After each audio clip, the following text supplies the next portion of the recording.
ملګرو د شیخ یو څو خبرې وکړې نن تاسو د ده دا خبرې واورئ والله ټول به داسې حیران غونده کې شئ خو دا یو خبره درته اول نه کومه چې دا زه د چا د تذلیل دپاره دا ویډیو نه کومه او نه دې دپاره کوم چې ګنې زما پلانکی پارټۍ خوښه ده یا مې پلانکی پارټي چې کوم دی بدې شي زه د یو پارټۍ هم نه په حق یم او نه خلاف یم خو هغه پارټي چې د انسان دپاره څه کوي او د اسلام دپاره څه کوي هغه پارټي لازمي سپورټ کول پکار دي د انسانیت خدمت چې کوم انسان کوي د هغه سپورټ پکار دی باید تاسو هم وکئ پکار ده زمونږ یې موږ ټولو له پکار دي خو تاسو د ده دا خبرې لږې شانتې واورئ داسې عجیبه خبرې چې حیران به شئ دا خبرې لږې شانتې اورو بیا به یو څو خبرې کوو السلام علیکم ورحمت الله وبرکاته. کله چې زموږ په دې ملک کې د دې ایکا 60 دی که د 51 دی که 52 دی که څو پارټیانو د حکومت راغلی دی په شریکه نو که تاسو فکر کړی نو زموږ دا سیاستدانان نه ناروغه کیږي لکه بیماریږي نه که نه مخکې چې د دې دوی په حکومت کې نه نو په مخه به ناروغه و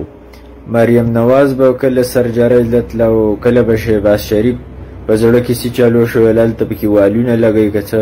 سپرینګان ولا په دې زړه کې لګوي که بل څه شی به پکې لګاو پته نه لګي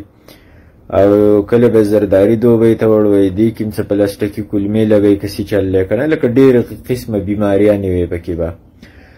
او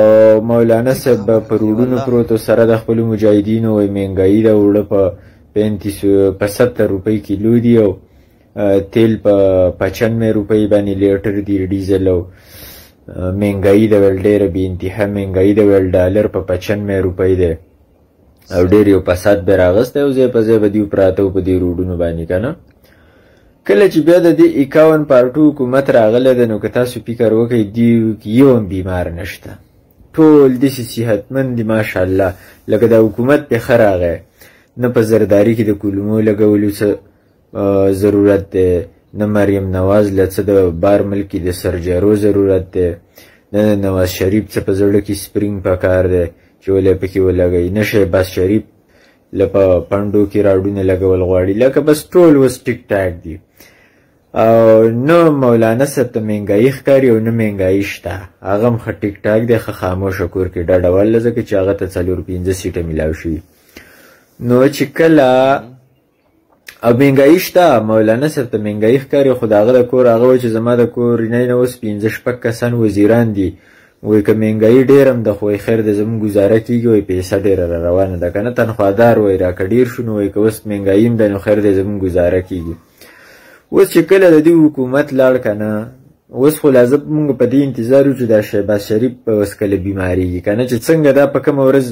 باندې د دې وزیر اعظم د دې کرسۍ نه کوشو دا به په حقه ورځ باندې ناروغه کېږي او دا به بار ملک ته وړي وایي به چې د ده د ملا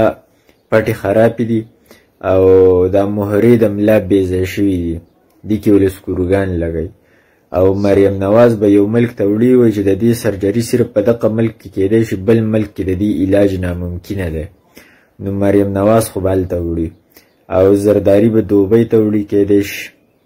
ځکه چې هغې کې هم ډېرې مسلې دي او بلاول بټو راته علم نشته چې د هغه کې به څه مسله راوځي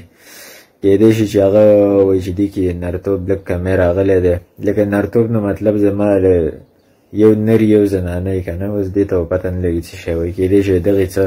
ډراپونه دي که څه ویکسین دي یا په یو ملک کې کېږي دا به چې کله دوی د کرسۍ نه کوشو اقتدار یې لاړ او د بل چا حکومت راغی دا ټول به بیا ناروغی او ځای په ځای به په دې اسپتالونو کې پراته وي خو د ملک نه بهر زه په دې کې نور څه ووایم رای به تاسو لازمي په کمنټ کې موږ ته راکوئ او خپل رای اظهار هر یو ته پکار ده د هر یو رای چې کوم ده موږ دپاره قیمتي ده هر یو موږ له خپله رای په کمنټس کې راکوئ دا ویډیو شیر هم کوئ خو دا یو خبره درته زه کومه چې په ډېرو کسابانو کې غوا مرداری دا یو خبره واورئ په غوږونو کې یو د یو په تمه وي بل د بل په تمه وي بل د بل په تمه وي بل کساب او هغه غوا چې کومه ده هغه لا میخه چې کومه ده هغه ټولو نه مرداره شي نو البته د دی په حکومت او زه د حکومتي سیزونو سره زما سرکاري کارونو کې هیڅ انټرسټ مې پکې نشته صفا خبره به درته وکړم اورې په دې وجه باندې که نه نو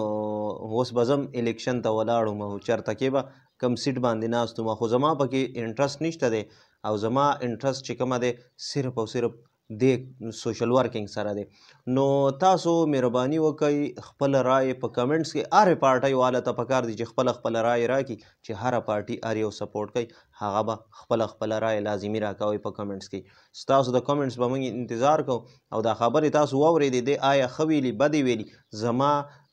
زما کار صرف دا و چې تاسو ته د دا خبرې شو کوم. ما ویل چې څنګه دا شیخ چې کوم دی ډېر وخت نه په سوشل میډیا باندې چې ویډیوز جوړوي کانټینټ جوړوي خو دا کانټینټ یې ماته داسې عجیبه غوندې ولګېدو. ما ویل راشه د ملګرو سره یې هم شیر کړم. نو ملګرو دا ویډیو لازمي مخکې شیر کړئ او کمنټ به پرې لازمي کوئ.